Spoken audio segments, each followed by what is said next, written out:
पिछले क्लास में हमने पढ़ा था रिफ्लेक्शन ऑफ लाइट के बारे में। इस क्लास में हम जानेंगे कि रिफ्लेक्शन ऑफ लाइट के टाइप कितने होते हैं।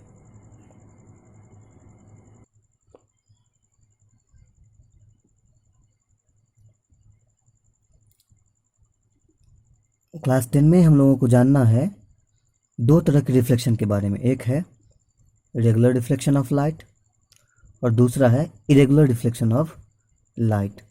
ये दो तरह के रिफ्लेक्शन है। यहाँ जो लिखा हुआ है ऑफ लाइट, यह लिखना ज़रूरी नहीं है, लेकिन चूंकि लाइट की ही रिफ्लेक्शन का टाइप है इसलिए हमने ऐड कर दिया है। हम लोग केवल इतना लिख सकते हैं, regular reflection and irregular reflection, बस इतना दूर। ऑफ लाइट जोड़ना ज़रूरी नहीं है।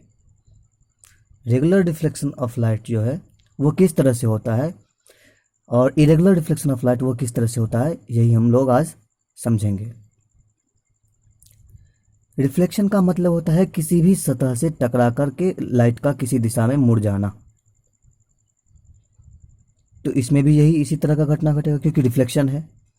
इसमें भी यही घटेगा कि लाइट जो है, लाइट का जो रे है वो किसी सतह से टकरा करके मुड़ जाएगा।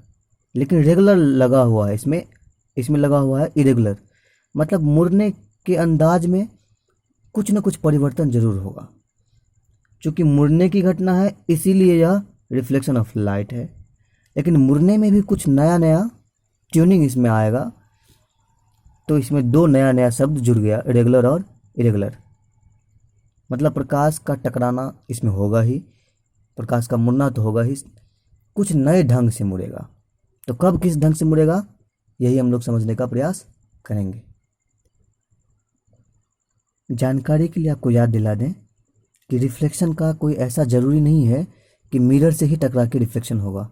किसी भी ओपेक ऑब्जेक्ट से अगर लाइट कहीं से भी आ रहा है और वो टकराता है तो वापस मुड़ेगा ज़रूर, और इसी घटना को हम लोग कहेंगे रिफ्लेक्शन ऑफ लाइट। तो अब कुछ दो अलग अलग केस हम लेते हैं, उसमें गौर करते हैं कि क्या क्या होता है। यह मान लीजिए कोई एक सतह है। क्योंकि अभी जो टाइप पढ़ने जा रहे हैं तो टाइप सतह पर ही निर्भर करता है कि सतह किस तरह का है, उसी ढंग से रिफ्लेक्शन ऑफ लाइट होता है। यह कोई एक सतह है, यह कोई दूसरा सतह है। यह एकदम प्लेन है, स्मूथ है, यह उबड़ खाबड़ है, रफ है थोड़ा सा। तो प्लेन जो सतह है वो कोई भी सतह हो सकता है, कोई जरूरी नहीं कि प्लेन मिरर ही हो। यह एक प्लेन सतह है, जैसे पॉलिश सरफेस हो सकता है, कोई मेटल का जो वेजल्स होता है, बर्तन होता है, वो नया वाला हो सकता है, वो भी चमकदार होता है। तो कोई भी यह स्मूथ सरफेस है, प्लेन सरफेस, रेगुलर सरफेस। और यह एक है रफ सरफेस यानी कि इरेगुलर सरफेस।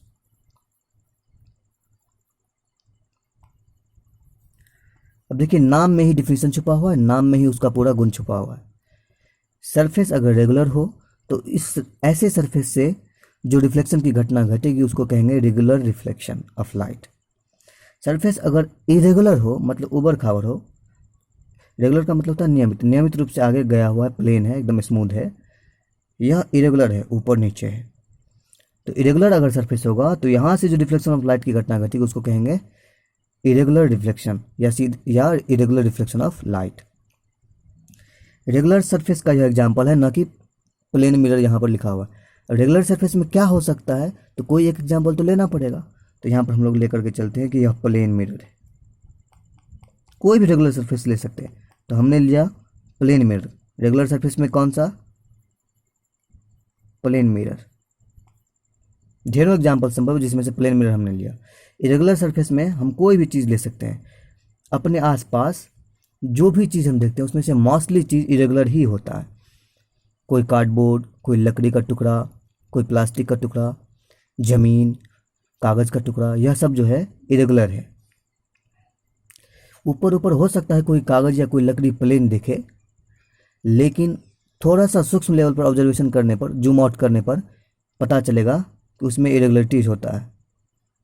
अगर आप फ्रिक्शन फोर्स जानते होंगे, पढ़े होंगे, तो आपको पता होगा कि हर चीज़ साइंस के हिसाब से हर चीज़ का सतह इरेगुलर होता है जब तक कि उसको रेगुलर बनाया ना जाए, जैसे कि कोई कांच, मोस्टली चीज़ इरेगुलर ही होता है। तो इरेगुलर में हम लोग मान के चलते हैं यह सरफेस जो है कोई लकड़ी का है, पेपर भी मान सकते हैं, वुडन सरफेस या शीट ऑफ पेपर भी यहाँ पर लिख सकते हैं। इरेगुलर रिफ्लेक्शन क्या कहाँ से घटेगा, तो इरेगुलर रिफ्लेक्शन कहाँ से घटेगा, रेगुलर सरफेस से। इरेगुलर रिफ्लेक्शन कहाँ से घटेगा, इरेगुलर सरफेस से। अब कैसे घटेगा, बस इसको देखना है। रेगुलर रिफ्लेक्शन ऑफ लाइट का डेफिनेशन क्या है कि पैरेलल बीम ऑफ लाइट जो है इंसिडेंट का, जो फॉल करेगा पैरेलल, अगर इस तरह से लाइट रे आ रहा है,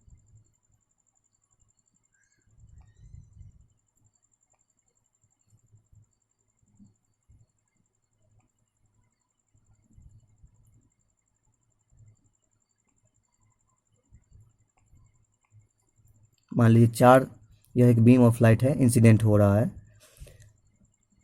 अब यह जो रिफ्लेक्शन के बाद जो इसका हाल होगा वो किस तरह से मुड़ेगा, यानी कि ये चारों इंसिडेंट के लिए जो 4 रिफ्लेक्टेड रे बनेगा वो कैसे होगा, तो वो भी पैरेलल ही होगा।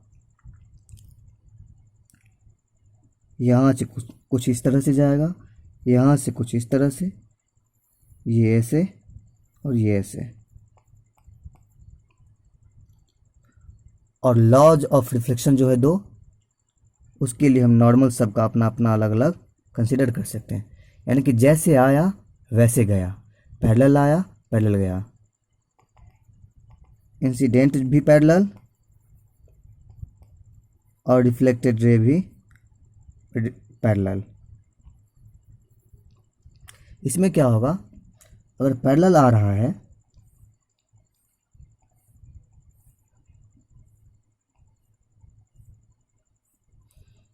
यहाँ सारा प्लेन का जो पूरा हिस्सा है वो प्लेन था इस सरफेस का, तो सब एक बराबर समतल सतह में था।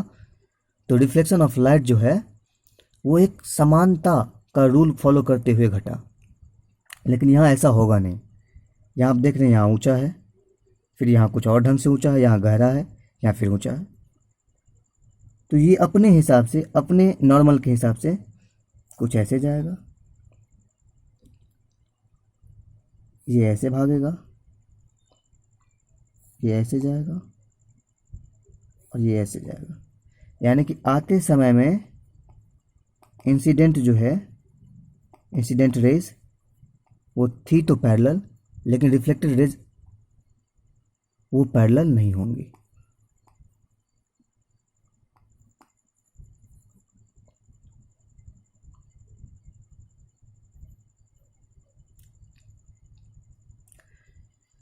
अब इतने ही बात को समझ लीजिएगा तो सारा डिफिनेशन इसका तैयार हो जाएगा। रेगुलर और इरेगुलर रिफ्लेक्शन जो है याद नहीं करना पड़ेगा। डिफिनेशन क्या होगा, the reflection of light occurred या which occurs due to regular surfaces, reflection of light which occurs due to irregular surfaces. Simple सा नियम है, रेगुलर सरफेस से घटे तो regular reflection of light, irregular surface से घटे तो इरेगुलर रिफ्लेक्शन ऑफ लाइट। हम लोगों के वातावरण में आसपास जो दैनिक जीवन का माहौल होता है उसमें रेगुलर सरफेस बहुत कम ही मिलता है। तो रेगुलर रिफ्लेक्शन ऑफ लाइट घटता है, लेकिन कम घटता है, बहुत कम मात्रा में घटता है, बहुत कम जगहों पे ही घटता है। मोस्टली जो घटता है हमारे आसपास वो इस तरह का रिफ्लेक्शन है। इस तरह के रिफ्लेक्शन में क्या है कि अगर यहाँ कोई सोर्स है बहुत दूर, क्योंकि पैरेलल जो है रेज तभी आ सकती है जब सोर्स ऑफ लाइट बहुत दूर हो, इन्फिनिटी पे हो। तो इसके सामने में हो ऑब्जर्वर तो ही दिखेगा। ये आंख का सिंबल बताता है कि ऑब्जर्वर यहाँ खड़ा है, वरना नहीं दिखेगा। इसमें क्या है कि अगर कोई चीज़ यहाँ है, ऑब्जेक्ट रखा हुआ है, तो ये चारों दिशा में लाइट को स्कैटर्ड कर देता है, लाइट को बिखेर देता है। स्कैटर मतलब बिखेर देना। तो यही ऑब्जेक्ट इधर से भी दिखेगा, यहाँ से भी दिखेगा, यहाँ से भी दिखेगा, यहाँ से भी दिखेगा। इसमें ऐसा नहीं है, इसमें लाइट ऐसे आ रहा है ऐसे जा रहा है। तो यहाँ अगर कोई व्यक्ति मौजूद है तो यहीं से दिखेगा, इसमें हर जगह दिखेगा। तो हम लोग अपने आसपास, जैसे कोई क्लासरूम है, वहाँ कोई शिक्षक पढ़ा रहे हैं, तो एक ही बोर्ड पर, एक ही ब्लैक बोर्ड पर लिखी गई एक ही बात हर एक बच्चे को दिखता है। मतलब ब्लैक बोर्ड पे जो कुछ भी लिखा हुआ है, उन सभी अक्षर से, उन सभी लेटर से, उन सभी सेंटेंस से जो लाइट रेज टकरा के वापस आ रही है, रिफ्लेक्टेड लाइट रेज, वो सबके आंखों तक पहुंच रही है। और सबके आंखों तक पहुंच रही है, इसका मतलब है कि वो इरेगुलर रिफ्लेक्शन है। तो इसी रिफ्लेक्शन की वजह से हम लोग चीज़ को हर जगह से देख पाते हैं, एक ही चीज़ को हर जगह से देख पाते हैं। अगर रेगुलर रिफ्लेक्शन घटे तो हर जगह से नहीं दिखेगा। हालांकि हम लोगों के आसपास में जो है, अगर जैसे मिरर का भी अगर हम बात करें तो प्लेन मिरर में, ये अलग अलग समझाने के लिए हमने आपको बताया है। वैसे आप कोई एक एग्जाम्पल यूनिक नहीं ढूंढ सकते हैं जिसमें केवल यही घटता हो या केवल यही घटता हो। आसपास में मिक्सअप होता है, थोड़ा सा रेगुलर भी घटता है, थोड़ा सा, और mostly irregular reflection of light घटता है। किसी भी एक फेनोमेनन में आप सेपरेट करके नहीं देख सकते कि केवल रेगुलर घटे या केवल इरेगुलर घटे। हाँ, इसका मात्रा ज़्यादा जरूर होता है, लेकिन घटता दोनों है मिक्सअप करके। लेकिन समझने के लिए तो अलग अलग समझना पड़ेगा, क्योंकि नेचर में एक साथ कई फेनोमेनन्स घटते हैं, कई सारे फेनोमेना हैं जो घटती हैं एक साथ। तो उन सबको हम एक ही साथ समझना चाहेंगे तो नहीं समझ सकते हैं, अलग अलग समझने के लिए सेपरेट करना पड़ता है टॉपिक को। अब इसी हिसाब से इसका डेफिनेशन हम तैयार करेंगे।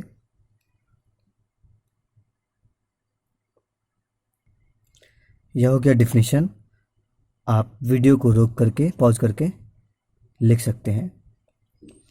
The reflection of light which occurs due to regular surfaces, full stop, या इसको लगा सकते हैं, इसको regular reflection.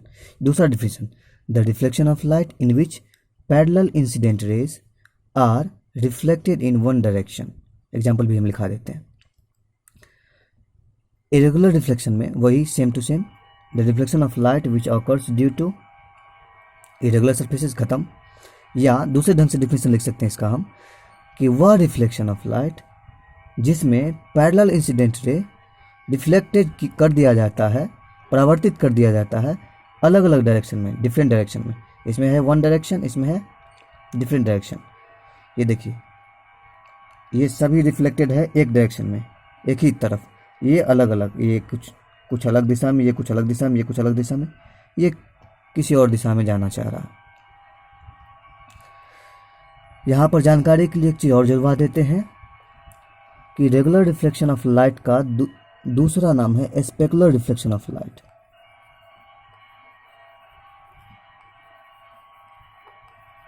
Specular reflection, SPECULAR, इसका दूसरा नाम है डिफ्यूज रिफ्लेक्शन।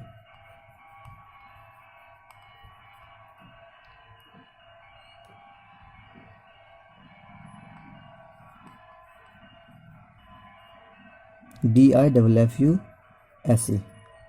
Diffuse reflection.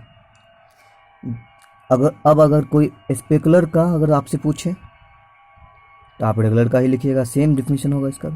जो definition irregular reflection of light का है वही हो जाएगा डिफ्यूज रिफ्लेक्शन ऑफ लाइट का। रेगुलर स्पेकुलर ये दोनों सेम टर्म है, इरेगुलर डिफ्यूज ये दोनों सेम टर्म है, बस नाम का फर्क है, डिफिनेशन वही होगा। एग्जाम्पल का जहाँ तक सवाल है, तो एग्जाम्पल में जो भी स्मूथ सरफेस होगा, जैसे कि प्लेन मिरर, तो एग्जाम्पल हो जाएगा रेगुलर का reflection occurred in plane mirror, reflection occurred in plane mirror, या still water occurred by भी लिख सकते हैं, या occurred due to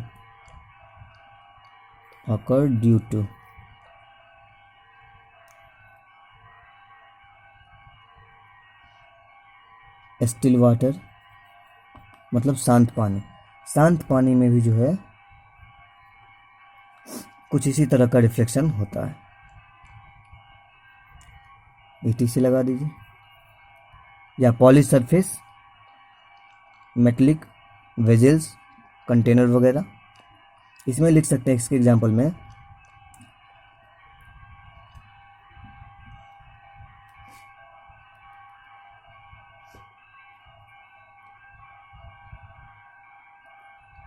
reflection occurred due to sheet of paper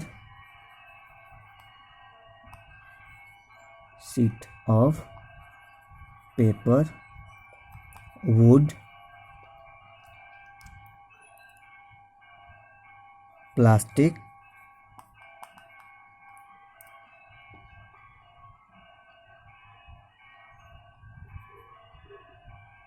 अब वुड हो गया तो चेयर, टेबल, ये सब अलग से लिखना जरूरी नहीं है, ETC लगा देते हैं, हो गया। जितना भी चीज़ आसपास देखते हैं, टेबल, कुर्सी, पेन, पेंसिल, डस्टर, कोई भी कपड़ा वगैरह हो गया, ये सब कुछ जो है इरेगुलर या डिफ्यूज रिफ्लेक्शन के अंतर्गत आता है। तो रिफ्लेक्शन का एग्जाम्पल भी हो गया, दोनों तरह से डिफिनेशन भी हो गया। यहाँ पर हमने आपको दो अलग अलग नाम भी बता दिया कि रेगुलर का स्पेकुलर होगा और इरेगुलर का डिफ्यूज होगा। एक बात यहाँ पर ध्यान दीजिएगा, जहाँ पर लिखा हुआ है are reflected in one direction, इसको अगर बदलना चाहें कुछ दूर तो ऐसे कुछ नए ढंग से लिख सकते हैं, आर रिफ्लेक्टेड। अब इसको हटा देना है, अगर नया डिफिनेशन आप तैयार करना चाहते हैं कुछ नए ढंग से, तो इस तरह से इसके बदला ये भी लिख सकते हैं। अभी जो आपने लिखा उसको नहीं काटना है, हम एक एक्स्ट्रा बात बता रहे हैं आपको कि अगर आप दूसरे ढंग से लिखना चाहें तो लिख सकते हैं कि are reflected at same angle. सब सेम एंगल पर रिफ्लेक्शन होता है सबका। यहाँ पर एंगल ऑफ इंसिडेंस भी सबके लिए सेम है और एंगल ऑफ रिफ्लेक्शन भी सबके लिए सेम है। यहाँ पर क्या करना पड़ेगा, are reflected in different direction के बदला हम लिख सकते हैं एट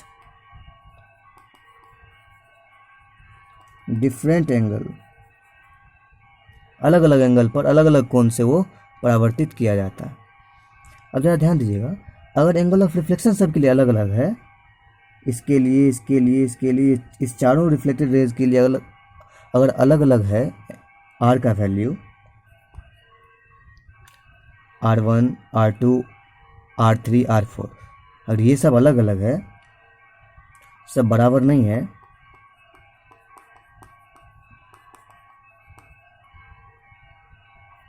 तो स्वाभाविक है कि एंगल ऑफ इंसिडेंस भी चारों का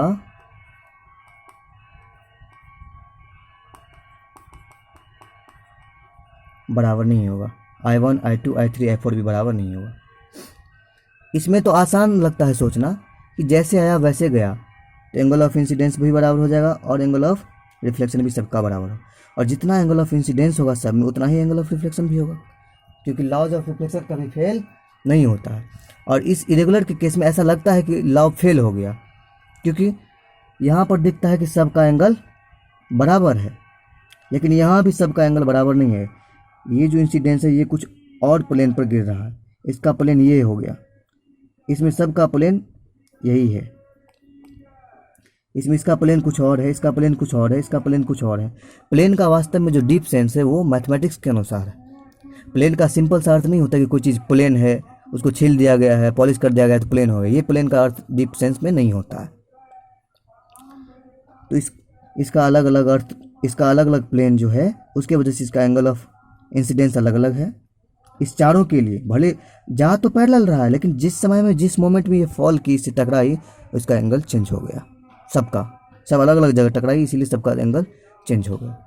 तो सबके लिए एंगल ऑफ रिफ्लेक्शन भी अलग अलग ही होगा। अब देखते हैं कि इसका नॉर्मल और इसका आई और आर सबके लिए बराबर है कि नहीं है। लगता है कि सबका आई और आर बराबर नहीं, ऐसा लगता है, लेकिन यहाँ पर भी लॉ फेल नहीं करता। इसका जो नॉर्मल होगा जो इसके सामने में होगा, इसका जो नॉर्मल होगा ये इसके सामने में होगा, तो आई और आर बराबर होगा। फिर से एक फिगर कोई दूसरा बनाते हैं, दिखाते हैं। जैसे मान लीजिए ये कोई सरफेस हुआ, यहाँ पर 4 रे अगर गिरना है तो ये रे यहाँ फॉल किया, इसके हिसाब से इसका नॉर्मल ऐसे होगा, तो नॉर्मल से उतना ही एंगल बनाते हुए ऐसे रिफ्लेक्टेड हो जाएगा। ये यहाँ फॉल करेगा तो इसका नॉर्मल ऐसे होगा, इस प्लेन के अनुसार यह ऐसे हो जाएगा रिफ्लेक्टेड।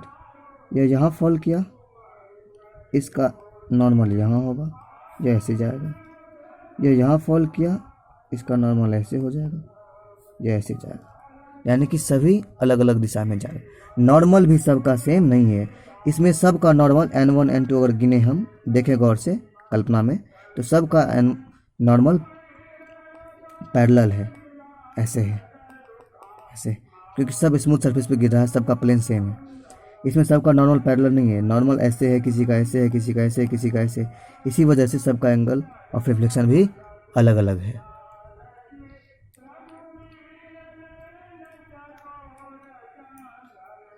अब इतना सारा कुछ बात जब हो चुका है तो एक चीज़ और ऐड कर देते हैं, आपको बता देते हैं कि रेगुलर रिफ्लेक्शन के वजह से कोई चीज़ हम लोगों को नहीं दिखता, हम लोगों को दिखता है इरेगुलर रिफ्लेक्शन के वजह से, हर जगह दिखता। और अगर इमेज देखना हो अपना, तो इमेज देखने के लिए रेगुलर रिफ्लेक्शन जरूरी है, इरेगुलर रिफ्लेक्शन जरूरी नहीं है। इरेगुलर रिफ्लेक्शन में इमेज नहीं बनता, या अगर बन गया, जैसे यहाँ पर ये वुडन था इसीलिए नहीं बना, अगर इस तरह से कोई टेढ़ा मेढ़ा रहता इस तरह से, और उसको अगर हम पीछे से कलर्ड करते, मिरर बना देते, तब इसमें इमेज तो बनता। हालांकि सरफेस उबड़ खाबड़ है, रफ सरफेस है, तो इसको हम लोग रेगुलर तो नहीं कह सकते हैं। मिरर गया रेगुलर में, लेकिन यह मिरर कुछ अजीब ढंग का है, ऊपर नीचे करके इसका सरफेस है, तो इसको हम लोग रखेंगे इरेगुलर में, लेकिन इसी में इमेज बनेगा, धुंधला बनेगा या डिस्टॉर्टेड बनेगा। धुंधला तो बनेगा नहीं, डिस्टॉर्टेड बनेगा। तो इरेगुलर रिफ्लेक्शन में इमेज या तो बनता ही नहीं है, या अगर बनता है तो ब्लर्ड बनता है और डिस्टॉर्टेड बनता है। अब अगर अंतर अगर कोई पूछे या आपको लिखना हो, अपने मन में सोचना हो, तो एक अलग अलग से आप लिस्ट तैयार कर सकते हैं, इधर रेगुलर का, इधर इरेगुलर रिफ्लेक्शन का, रेगुलर रिफ्लेक्शन, इरेगुलर रिफ्लेक्शन। पहला पॉइंट में दीजिएगा, the reflection of light in which, दोनों में अंतर लिख रहे हैं हम, समानता नहीं, in which reflected rays are parallel. इसमें लिखेंगे the reflection of light in which reflected rays are unparallel. इसमें पैरेलल नहीं है, यही अंतर है पहला। दूसरा अंतर, डिफिनेशन भी डाल सकते हैं, यह भी एक अंतर हुआ। The reflection of light occur due to regular surfaces, इसमें लिखेंगे the reflection of light occur due to irregular surfaces. दो अंतर हो गया। तीसरा अंतर, the reflection of light in which image forms या क्लियर इमेज फॉर्म्स लिखेंगे। दो बात इसमें लिख सकते हैं, पहला इन विच इमेज फॉर्म्स, या ब्रैकेट में लिखेंगे clear image forms, clear image forms, ये ब्रैकेट में लिखेंगे। इसमें लिखेंगे, इसमें अगर लिखें इमेज फॉर्म्स तो इसका कॉरस्पॉन्डिंग पॉइंट हो जाएगा नो इमेज फॉर्म्स, इमेज बनता ही नहीं है। इसमें लिखेंगे क्लियर इमेज फॉर्म्स, अगर इमेज बना तो कैसा बना, क्लियर बना। इसमें अगर बाय चांस बन गया तो इसमें लिखेंगे ब्लर्ड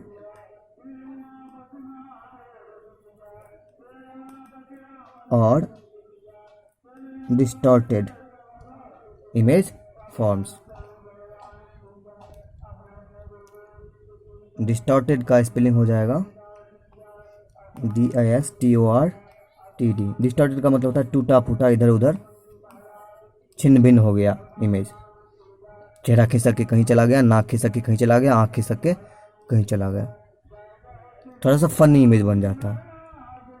तो ब्लर्ड और डिस्टॉर्टेड इमेज फॉर्म, इस पॉइंट को आप तैयार करेंगे तो यह एक तीन अंतर का जो है डिफरेंस का एक लिस्ट आपके पास तैयार हो जाएगा। और नियम तो फेल करता नहीं दोनों में, ये समानता हो गया दोनों में। समानता में जो है यहाँ भी I और R बराबर है सबके लिए, यहाँ भी I और R सबके लिए बराबर है। इसमें नॉर्मल जो है पैरेलल है, इसमें नॉर्मल अनपैरेलल है, ये भी एक पॉइंट जोड़ सकते हैं, तो 4 पॉइंट हमारे पास हो जाएगा। In regular reflection of light all the normal lines are parallel, सभी नॉर्मल पैरेलल होगा, इसमें सभी नॉर्मल अनपैरेलल होगा, क्योंकि सभी अलग अलग इंसिडेंस के लिए अलग अलग प्लेन है, नीचे अलग अलग पॉइंट ऑफ इंसिडेंस है, इसका अलग अलग प्लेन पर है, एक प्लेन पर स्थित नहीं है। तो इस क्लास को यहीं पे ख़त्म करते हैं। इसमें रेगुलर और इरेगुलर का पूरा कुछ हम लोग जान चुके हैं। कोई दिक्कत हो तो आप सवाल पूछ सकते हैं कमेंट करके। इस तरह से हमारा यह जो टॉपिक है रिफ्लेक्शन ऑफ लाइट यह खत्म हो चुका है। अब अगला टॉपिक नेक्स्ट क्लास में हम लोग शुरू करेंगे, वो होगा मिरर का। अब मिरर के बारे में हम लोग जानेंगे। क्लास को ध्यान से देखने के लिए आपको विशेष धन्यवाद।